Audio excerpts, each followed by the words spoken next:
Hello, in this video I'll show you the location of the fuse for the AC or heater blower motor on the Peugeot 207. Before I show you the location of the fuses, first I'll show you the location of the main fuse boxes on this Peugeot 207. There is one main fuse box in the engine bay area. It's located right there. This is the engine bay fuse box. There are also a couple of other fuses around the battery.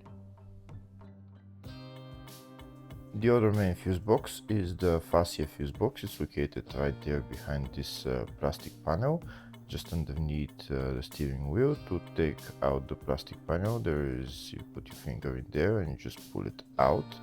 This is the OBD right there, and here are the fuses for the fascia fuse box.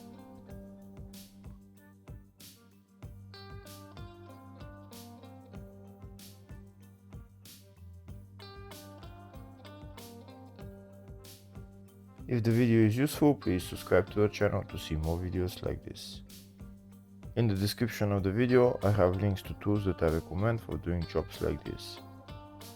Next I'll show you a diagram of all the fuse boxes for this Peugeot 207. There is the two main fuse boxes, one in the engine bay and one in the fascia.